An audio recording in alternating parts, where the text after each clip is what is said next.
अस्सलाम वालेकुम, hope all of you are fine. हम लोग ने पिछली वीडियो में बात की है mechanism of action of protein synthesis की और प्रोटीन सिंथेसिस इनहिबिशन की। हम लोगों ने मैकेनिज्म सारी वीडियोस में पढ़ ली है, लेकिन अब हम लोग सिंगल सिंगल करके ड्रग्स को डिस्कस करेंगे प्रॉपरली कंप्लीटली। तो उनमें सबसे पहले हमारे पास आती है टेट्रासाइक्लिन। टेट्रासाइक्लिन्स तो इंतहाई इंपॉर्टेंट है, वेरी वेरी वेरी इंपॉर्टेंट। चाहे आपकी शॉर्ट क्वेश्चन का पॉइंट ऑफ व्यू, चाहे आपके एमसीक्यूज हों, इसमें से सिनेरियो बन के भी बहुत ज़्यादा आ सकते हैं। इसके अलावा हमारे पास इसमें से शॉर्ट क्वेश्चन भी बहुत ज़्यादा बन सकते हैं। तो आपने इसके पेट यूजेस याद रखने बहुत ज़रूरी हैं। इसकी फार्माकोकाइनेटिक की छोटी छोटी बातें याद रखनी ज़रूरी हैं, ठीक है। एंटीबैक्टीरियल स्पेक्ट्रम इतना खास नहीं है इसका, लेकिन फिर भी याद रखना ज़रूरी है हमारे पास। हम लोग टेट्रासाइक्लिन की बात करें तो हमारे पास, अगर इसकी क्लासिफिकेशन की बात करें तो ये बहुत ब्रॉड स्पेक्ट्रम है। Tetracycline are very broad spectrum. इसमें हमारे पास कौन सी आती है जी? डॉक्सीसाइक्लिन आती है, माइनो आती है, डिमिक्लो आती है, ठीक है, और काफ़ी सारी इसमें ड्रग्स आती हैं, तो जिनको हम लोग क्लासीफाई करते हैं इसके अंदर। अब अगर हम लोग इसकी फार्माकोकाइनेटिक की बात करें तो कोई ख़ास बात नहीं है। जितनी भी टेट्रासाइक्लिन है ना, सारी ऑरल भी दी जाती हैं, आईवी भी दी जाती हैं, लेकिन टाइजीसाइक्लिन एक ऐसी टेट्रासाइक्लिन है जो सिर्फ आईवी दी जाती है। टाइजी, जैसे टाइगर है ना, टाइगर को हर चीज ज्यादा चाहिए होती है, तो टाइजीसाइक्लिन जो है ना हमारे पास, टाइजीसाइक्लिन में टाइगर ही लिखती है, यह हमारे पास ओनली ऑन आईवी रूट को यूज करती है हमारे पास। इसके अलावा आपने इसकी एक बात याद रखनी है कि जी ये इंटेरोहिपैटिक सर्कुलेशन करती हैं। हमें पता है कि जिनकी इंटेरोहिपैटिक सर्कुलेशन होती होगी उनकी हमारे पास बॉडी में कंसंट्रेशन भी ज़्यादा ही रहती होगी, ज़्यादा देर तक रहती होगी। क्यों? क्योंकि हमें पता है कि वो बार बार बार बार बार बार रीअब्जॉर्ब हो रही है। इसके अलावा ये लिवर से मेटाबोलाइज होती हैं हमारे पास, और यूरिन से हमारे पास किडनी के थ्रू एक्सक्रीट हो जाती हैं। किसी बंदे को किडनी फेलियर हो या रीनल इनसफिशिएंसी हो तो डोज रिड्यूस करते हैं, लेकिन सबकी नहीं करते, कम की करते हैं, बिकॉज ये इतनी नेफ्रोटॉक्सिक नहीं है, इनका साइड इफेक्ट इतना नहीं है नेफ्रोटॉक्सिसिटी का। तो ये हमारे पास इसकी कुछ छोटी छोटी बातें थी फार्माकोकाइनेटिक की। आपने एक चीज़ याद रखनी है, हमारे पास जो डॉक्सीसाइक्लिन है इसकी अब्जॉर्प्शन रेट जो है वो हमारे पास है 60 to 70%। ठीक है, डॉक्सीसाइक्लिन का एब्जॉर्प्शन रेट हमारे पास कितना है? 60 to 70%। लेकिन हमारे पास जो है, सॉरी, डिमिक्लोसाइक्लिन, ये हमारे पास है डिमिक्लो। डिमिक्लोसाइक्लिन का ऑरल एब्जॉर्प्शन रेट हमारे पास कितना है? 60 to 70। लेकिन हमारे पास डॉक्सी और माइनो, बिकॉज डॉक्सीसाइक्लिन तो बहुत कॉमनली इस्तेमाल होती है हमारे पास, इनका एब्जॉर्प्शन रेट 95 to 100% है। मतलब ये तो पूरी की पूरी ही एब्जॉर्ब हो जाती हैं, इतनी इनके पास कैपेसिटी है कि ये पूरी की पूरी ही एब्जॉर्ब हो जाती हैं। ठीक है, आप लोगों ने ये छोटी छोटी बातें याद रखनी थी कि हमने ऑरल देते हैं। टाइजीसाइक्लिन सिर्फ वो वाहिद है जो कहती है कि जी मैंने तो सिर्फ आईवी रूट से ही अंदर जाना है, ऑरल से तो मैं जा नहीं सकती। अगर हम लोग इनके एंटीबैक्टीरियल स्पेक्ट्रम की बात करें तो एंटीबैक्टीरियल स्पेक्ट्रम तो मैं मतलब जो है इसका क्लिनिकल यूजेस के साथ ही प्रॉपर बताऊंगा, लेकिन यहाँ थोड़ी सी बात कर लेते हैं। तो हमें पता है कि हमारे पास टेट्रासाइक्लिन जो है ये हमारे पास है जी ब्रॉड स्पेक्ट्रम। अब हमने ब्रॉड स्पेक्ट्रम हर ड्रग को कह दिया है, फ्लोरोक्विनोलोन्स को हम ब्रॉड स्पेक्ट्रम कह देते हैं, अमाइनो ग्लाइकोसाइड्स को ब्रॉड स्पेक्ट्रम कह देते हैं। तो हम लोग हर ड्रग को तो ब्रॉड स्पेक्ट्रम कह देते हैं, तो फिर हम काम किस तरह करें इनके ऊपर? तो हमारे पास ये है कि हर ड्रग जो है ना वो किसी न किसी खास बैक्टीरिया या किसी न किसी खास क्लिनिकल यूज में बड़ी इफेक्टिव होती है। जैसे हमारे पास क्लोरामफेनिकोल है, वो ग्राम पॉजिटिव ग्राम नेगेटिव के खिलाफ बहुत ज़्यादा एक्टिव है, लेकिन क्लेमाइडिया के खिलाफ उसकी एक्टिविटी जीरो है। लेकिन हमारे पास टेट्रासाइक्लिन जो है ये हमारे पास ग्राम पॉजिटिव के खिलाफ भी एक्टिव है, ग्राम नेगेटिव के खिलाफ भी एक्टिव है, क्लेमाइडिया के खिलाफ भी एक्टिव है हमारे पास, ठीक है, रिकेटेशिया और माइकोप्लाज्मा। याद कर ले, माइकोप्लाज्मा, इनका टेट्रासाइक्लिन का मेजर यूज जो है वो किसमें है? माइकोप्लाज्मा में। एक्चुअली हम क्लेमाइडिया रिकेटेशिया माइकोप्लाज्मा को सेपरेट इसलिए लिखते हैं क्योंकि ये हमारा यूजुअल स्टेन नहीं लेती, ये स्टेन नहीं लेती ना हमारा, तो इसलिए हम इनको अलग ही लिखते हैं। हमारे पास वॉललेस ऑर्गेनिज्म जो है हमारे पास। तो हमारे पास एंटीबैक्टीरियल स्पेक्ट्रम में याद कर लें, खास चीज माइकोप्लाज्मा का जिक्र है तो टेट्रासाइक्लिन को आपने पढ़ना है कि हमारे ऑप्शन में कोई टेट्रासाइक्लिन तो नहीं लिखी हुई। ठीक है, तो ये छोटी छोटी बातें थी इसके एंटीबैक्टीरियल स्पेक्ट्रम से रिलेटेड। बेसिकली हमारे पास ये है कि जो ग्राम नेगेटिव ऑर्गेनिजम्स है ना, उन्होंने अब इसकी जो मतलब पुरानी टेट्रासाइक्लिन है जैसे डॉक्सीसाइक्लिन हो गई, उनके खिलाफ रेजिस्टेंस डेवलप कर ली है। रेजिस्टेंस डेवलप इसलिए क्यों है? क्योंकि अब ये डॉक्सीसाइक्लिन इतनी बिला वजह ही इस्तेमाल होनी शुरू हो गई है कि इसके खिलाफ बैक्टीरिया ने रेजिस्टेंस डेवलप कर ली है। तो ये हमारे पास इसकी छोटी छोटी बातें थी जो हमारे पास इसके एंटीबैक्टीरियल स्पेक्ट्रम के अंदर आती हैं। इसका रेजिस्टेंस का मैकेनिज्म ज़रा इंपॉर्टेंट है, एससीक्यू के हवाले से भी, शॉर्ट क्वेश्चन और एमसीक्यू के हवाले से भी। एक इसका एमसीक्यू आपने याद रख लेना है हमारे पास कि जी हमारे पास ट्राइजीसाइक्लिन आईवी रूट से देते हैं। इसके अलावा हमारे पास जी कि ये माइकोप्लाज्मा में बहुत अच्छी हैं, बहुत बहुत ज़्यादा अच्छी एक्टिव हैं। अगर मैकेनिज्म ऑफ रेजिस्टेंस की बात करें तो हमें पता है कि प्रोटीन सिंथेसिस होती है सेल के अंदर। अब ड्रग जब बाहर से अंदर आएगी तो बैक्टीरिया ने बनाए हुए हैं इफ्लक्स पंप। एक ही बात हर चैप्टर में बार बार लिखी हुई है, तो बैक्टीरिया फ्लक्स पंप के थ्रू इनको बाहर निकाल देता है। ठीक है, एक तो मैकेनिज्म हमारे पास ये हो गया। दूसरा मैकेनिज्म हमारे पास ये है कि बैक्टीरिया ने ऐसी प्रोटीन सिंथेसाइज की हुई हैं, ऐसी प्रोटीन उन्होंने सिंथेसाइज की हुई हैं जो बैक्टीरिया के राइबोसोम को प्रोटेक्ट करती हैं। ठीक है, ड्रग को राइबोसोम तक पहुंचने ही नहीं देती। तो ये हमारे पास कुछ छोटी छोटी इसकी बातें थी रेजिस्टेंस की। इसके अलावा हमारे पास क्या होता है जी, एंजाइम इनएक्टिवेशन। एक बुक कैटजन वर्ड यूज हुआ है एंजाइम इनएक्टिवेशन का। मैंने जो कुछ भी बताया है this is all from the कैटजन, आप पढ़ सकते हैं उसको। सारी बातें नहीं बताई बिकॉज जो मोटी मोटी बातें थी जो याद रखने वाली थी वही बताई हैं। एंजाइम की बात करें, एंजाइम डिग्रेडेशन की, तो हमारे पास राइबोसोम्स या बैक्टीरिया ऐसे एंजाइम जनरेट कर लेते हैं जो हमारे पास क्या करते हैं, टेट्रासाइक्लिन्स को डिग्रेड कर देते हैं। बिकॉज इसी तरह रेजिस्टेंस डेवलप हो सकती है ना, या तो आप ड्रग को बाहर निकाल दें या आप ड्रग को अंदर ना आने दें। तो इस तरह ही हम लोग इसको रेजिस्टेंस को डेवलप मतलब बैक्टीरिया डेवलप कर सकते हैं रेजिस्टेंस। तो ये हमारे पास रेजिस्टेंस थी। अब अगर हम इनके क्लिनिकल यूज की बात करें, इंतहाई इंपॉर्टेंट, हद हद हद से ज़्यादा इंपॉर्टेंट इनके क्लिनिकल यूजेस हैं। आपने इनको अच्छे से पढ़ना है, बहुत ज़्यादा अच्छे से पढ़ना है इनको आपने। अब अगर हम लोग बात करें इनके क्लिनिकल यूजेस की, तो हमने ये देखा प्राइमरी यूज। ये आप अगर क्लिनिकल यूजेस को इसी तरह एज इट इज़ ही याद कर लें जिस तरह मैंने लिखवाए हैं, तो आप बहुत अच्छे मार्क्स गेन कर सकते हैं। इनके प्राइमरी यूज वो होता है जिनमें इनको हम लोग ड्रग ऑफ चॉइस के तौर पे देते हैं। ठीक है, तो मतलब कि हमने किसी और चीज़ की तरह जाना ही नहीं है, हमने पहले देखना ही सिर्फ टेट्रासाइक्लिन को है। तो इनका जो प्राइमरी यूज है ना हमारे पास, वो हमारे पास है जी माइकोप्लाज्मा। ये माइकोप्लाज्मा की इन्फेक्शन जहां भी होगी वहां पे हमने टेट्रासाइक्लिन्स को ड्रग ऑफ चॉइस के तौर पे दे देना है। ठीक है, तो ये याद कर ले, tetracycline are the drug of choice for mycoplasma. ठीक है जी। इसके बाद हमारे पास आती है जी सेकेंडरी यूज। सेकेंडरी यूज में हम कहते हैं कि जी ये सेकेंड लाइन एजेंट है, सेकेंड लाइन एजेंट। ठीक है जी, सेकेंड लाइन एजेंट में मैंने मतलब एक निमोनिक मतलब जो है वो बनाया हुआ था, जिसको मतलब अब हमारे पास इसका जो सेकेंडरी यूज है उसका जो निमोनिक मैंने बनाया हुआ था ना वो ये था स्लार। स्लार से सिफिलिस,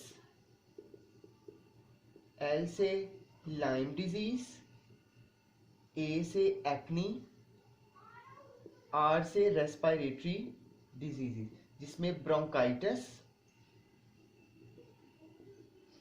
एक ब्रोंकाइटिस है हमारे पास और दूसरा है कम्युनिटी एक्वायर्ड निमोनिया। तो ये आप याद कर लें कि सेकेंड लाइन एजेंट के तौर पे इनको सिफिलिस में देते हैं, लाइम डिजीज में देते हैं, एक्नी में देते हैं, ब्रोंकाइटिस और निमोनिया के अंदर देते हैं। अब जैसे सिफिलिस की ड्रग ऑफ चॉइस हमारे पास पेनिसिलिन जी है, कैटजन में वाज़ह लिखा हुआ है। अब आप किसी वजह से पेशेंट को पेनिसिलिन से एलर्जी हो गई, आप उसको नहीं दे सकते पेनिसिलिन, तो आप उसको फिर टेट्रासाइक्लिन दे दें, क्योंकि हमें पता है कि ये तो सेकेंड लाइन एजेंट है, हम दे सकते हैं इसको। तो ये हमारे पास आप एक निमोनिक है, निमोनिक की फॉर्म में याद कर सकते हैं, इसको इतना मुश्किल नहीं है। तो हमारे पास प्राइमरी यूज इसका क्या था, माइकोप्लाज्मा था। सेकेंडरी यूज की बात करें हमारे पास तो syphilis, lyme disease, acne, bronchitis आ जाता है हमारे पास। अब हमारे पास इसका जो थर्ड यूज है वो हम लोगों ने इस हिसाब से बनाया है।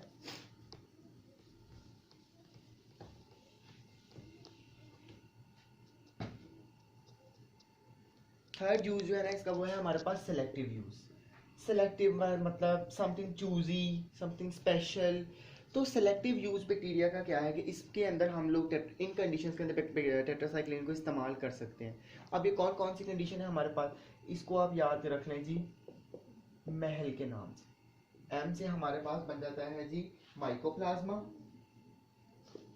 और मलेरिया, मलेरिया या माइकोप्लाज्मा।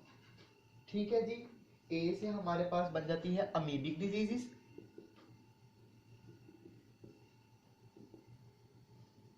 एच से हमारे पास बन जाता है जी एच पाइलोरी, ठीक है, और एल से हमारे पास फिर लाइम डिजीज आ जाती है। ठीक है, तो हमारे पास ये सेलेक्टिव यूज है बैक्टीरिया टेट्रासाइक्लिन्स का कि वो चूज की जा सकती हैं, इस्तेमाल की जा सकती है मलेरिया माइकोप्लाज्मा में, क्योंकि माइकोप्लाज्मा ड्रग ऑफ चॉइस है। लेकिन किसी वजह से आपने कोई और ड्रग दे रहा है कोई डॉक्टर, तो फिर उसमें भी दे सकते हैं। अमीबिक डिजीज में हमारे पास एच पाइलोरी, अमीबिक डिजीज में कौन कौन सी हैं, सूडोमोनाज एरोजिनोजा हो गया हमारे पास, जितने भी अमीबा है हमारे पास, ठीक है, वो जो डिजीज काज कर रहे होंगे हमारे पास, तो उनमें हम लोग इसको इस्तेमाल कर सकते हैं। तो ये निमोनिया के फॉर्म में अगर आप याद कर लें तो ये इजी हो जाता है। 3 यूजेज हैं। Primary use drug of choice tetracycline की हमारे पास क्या है जी, वो है हमारे पास माइकोप्लाज्मा। सेकेंड लाइन एजेंट के तौर पे हम लोग यूज करते हैं जी इनको एक्ने के अगेंस्ट, सिफिलिस के अगेंस्ट, रेस्पिरेटरी में ब्रोंकाइटिस, निमोनिया के अगेंस्ट यूज करते हैं। इसके अलावा हम लोग अगर बात करें इसकी सिलेक्टिव यूज की, तो वो मलेरिया में आ जाता है, अमीबिक डिजीज एच पाइलोरी में इस्तेमाल कर सकते हैं हम लोग इनको टेट्रासाइक्लिन को। फिर हमारे पास एक ड्रग आती है जी ट्राइजीसाइक्लिन। ट्राइजीसाइक्लिन को हमेशा अलग ही लिखा जाता है बिकॉज वो टेट्रासाइक्लिन से थोड़ी सी डिफरेंट है on the basis of structure. Tigecycline हमारे पास, tigecycline is somewhat different from tetracycline on the basis of the structure। ये स्ट्रक्चर की बेस पे हमारे पास उनसे थोड़ी सी डिफरेंट है। आप याद रख लें ट्राइजीसाइक्लिन टाइगर से निकला वर्ड है हमारे पास, बहुत बहुत बहुत ज़्यादा इफेक्टिव ड्रग है। हर तरह का बैक्टीरिया जो हमने ऊपर पढ़ा है ना, मतलब कि ग्राम नेगेटिव हो जाए, नसीरिया गोनोरिया, सिफिलिस काज करने वाला, पी एरिजिनोजा, सूडोमोनास मतलब हो गया, वो सारों के खिलाफ हमारे पास ट्राइजीसाइक्लिन बहुत एक्टिव है।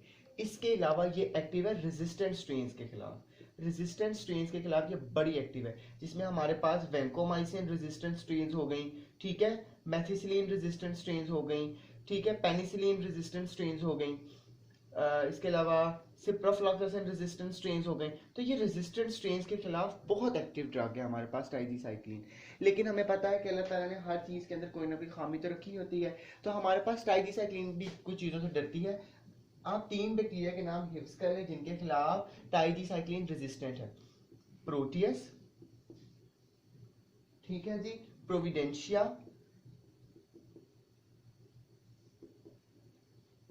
पी एरोजिनोजा। पी 3 से नाम शुरू हो रहे हैं तो याद कर ले tetracycline are resistant to Proteus, Providencia and P aeruginosa. इन तीनों के खिलाफ टेट्रासाइक्लिन इंतहाई रेजिस्टेंट, टाइजीसाइक्लिन इंतहाई रेजिस्टेंट है, इनके खिलाफ एक्टिविटी करती ही नहीं है। ठीक है, it is a pet line of caption के tigecycline is resistant from Proteus, Providencia and P aeruginosa. बाकी हमने पता है कि रेजिस्टेंट स्ट्रेन के खिलाफ बहुत ज़्यादा एक्टिव है। हमने इसकी मोटी मोटी सारी क्लिनिकल यूजेस पढ़ ली हैं, इतनी भी इनफ है। वाईवे के पॉइंट ऑफ व्यू से आपसे कोई पूछे ड्रग ऑफ चॉइस क्या है, सेकेंड लाइन एजेंट के तौर पे कब इस्तेमाल करेंगे, किस किस डिजीज में इस्तेमाल करेंगे, तो आप ये लिख सकते हैं। अब हम बात कर लेते हैं सबसे इंपॉर्टेंट पॉइंट की, जो कि हमारे पास है जी टॉक्सिसिटी। टॉक्सिसिटी में इसके बारे में आप याद रख लें कि ये बच्चों के अंदर हमारे पास काज कर देती है टूथ इनेमल डिस्प्लेजिया। आपको सिनेरियो बना के आ सकता है कि जी एक बच्चा था, उसको इंक्लेमाइडियल इन्फेक्शन हुई या माइकोप्लाज्मा इन्फेक्शन हुई, जी पास आनी शुरू हो गई, उसके बाद ही वो डॉक्टर के पास गया, डॉक्टर ने उसको ड्रग दी, ठीक हो गया, लेकिन उसके दांत जो है वो पीले हो गए, टूथ इनेमल डिस्प्लेजिया हो गया। तो बताया जी डॉक्टर ने उसको कौन सी ड्रग दी, तो आपको पता होना चाहिए कि टूथ इनेमल डिस्प्लेजिया जो ड्रग काज करती है वो हमारे पास है जी टेट्रासाइक्लिन। ठीक है, इसके बाद अगर हम लोग बात करें बोन्स को भी डैमेज करती है हमारे पास टेट्रासाइक्लिन। ठीक है जी, इसके अलावा हमारे पास है जीआईटी की पहले बात कर लें, नोजिया कर देती हैं, वॉमिटिंग कर देती हैं, हेडेक, डिजीनेस काज कर देती हैं हमारे पास। ठीक है, अगर हम लोग बात करें हेपेटिक टॉक्सिसिटी की, तो ये ऐसा हेपेटिक टॉक्सिसिटी काज नहीं करती, लेकिन वो लोग जिनमें हमारे पास प्री एग्जिस्टिंग लिवर डिसफंक्शन चल रहा होगा उसको ये एग्जरबेट कर देती है। अगर किसी पेशेंट के अंदर हमारे पास पहले से लिवर फंक्शन, उसका मतलब लिवर जो है प्रॉपर काम नहीं कर रहा ना, तो उसके मतलब उस डिसफंक्शन को ये एग्जरबेट कर देती हैं। ठीक है, लेकिन प्रेग्नेंट वुमेन में डायरेक्ट भी काम कर देती हैं। इन प्रेगनेंसी प्रेग्नेंट वुमेन के अंदर ये डायरेक्ट हेपेटोटॉक्सिसिटी भी काज कर देती हैं अगर आप इनको ओवरडोज में इस्तेमाल करें। ठीक है, रीनल टॉक्सिसिटी की बात करें तो हमारे पास फेनकोनी सिंड्रोम, याद कर लें, हिफ्ज कर लें इसको कि टेट्रासाइक्लिन क्या कराती हैं जी, फेनकोनी सिंड्रोम। वो कौन सी ड्रग है जो हमारे पास फेनकोनी सिंड्रोम कराती है, जिसका pet side effect tooth enamel dysplasia के बाद फेनकोनी सिंड्रोम है, तो वो हमारे पास है जी टेट्रासाइक्लिन, तो ये आपने बात याद रखनी है कि टेट्रासाइक्लिन फेनकॉनी सिंड्रोम कराती है। इसके अलावा फोटोटॉक्सिसिटी, फोटोटॉक्सिसिटी, ठीक है जी। इसके अलावा याद रख लें फोटोटॉक्सिसिटी भी हमारे पास टेट्रासाइक्लिन कराती हैं। बेसिकली डेमिक्लोसाइक्लिन, हमारे पास डेमिक्लोसाइक्लिन का अगर साइड इफेक्ट पूछा जाए तो वो हमारे पास क्या है, फोटोटॉक्सिसिटी है। फोटोटॉक्सिसिटी से मुराद क्या है कि जब आप ये खा लेते हैं तो अगर आप यूवी से एक्सपोज हो जाए तो आपको इरिटेशन होगी स्किन से, ठीक है। वेस्टिब्यूलर टॉक्सिसिटी काज करती है हमारे पास, वेस्टिब्यूलर टॉक्सिसिटी में हमारे पास क्या काज करती हैं, डिजीनेस कर देती हैं, टेनाइटिस काज कर देती हैं, हेडेक काज कर देती हैं, इंसोम्निया काज कर देती हैं। तो ये सारे इसके हमारे पास एडवर्स इफेक्ट्स हैं। क्या है जी, टूथ एनामल डिस्प्लेजिया कर देती हैं, बोन डैमेज करती हैं, नोजिया वॉमिटिंग हेडेक डायरिया कर देती हैं, हेपेटिक डिसफंक्शन प्री एग्जिस्टिंग हो उसको एक्सरबेट कर देती हैं, प्रेग्नेंट वुमेन्स के अंदर डायरेक्ट भी काम कर देती हैं। रीनल टॉक्सिसिटी में फेनकॉनी सिंड्रोम बहुत बहुत बहुत बहुत इंतहाई इंपॉर्टेंट है हमारे पास। फोटोटॉक्सिसिटी काज करती है हमारे पास। फोटोटॉक्सिसिटी के साथ कौन सी ड्रग अटैच है, डेमिक्लोसाइक्लिन। इसके अलावा क्या कहते हैं, वेस्टिबुलर टॉक्सिसिटी काज करती है, डिजीनेस टेनाइटिस हेडेक हमारे पास, इंसोम्निया काज कर देती हैं। यहाँ पे हमारे पास टेट्रासाइक्लिन खत्म हुआ है। नेक्स्ट वीडियो में हम लोग शुरू करेंगे macrolides. If you have any query you can always ask me. Thank you.